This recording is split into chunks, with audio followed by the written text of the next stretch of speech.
आ जाओ।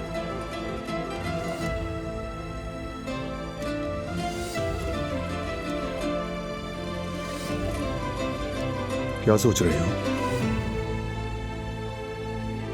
काश ऐसा कोई रास्ता होता जिससे सब खुश हो जाते। एक फैसले से कुछ राजी होते हैं तो कुछ नाराज हो जाते हैं। बारान, बात हमारे बेबी की है इसलिए अहम है। मानता हूं खानदान की अहमियत अपनी जगह है, लेकिन तुम्हारी खुशी और फैसला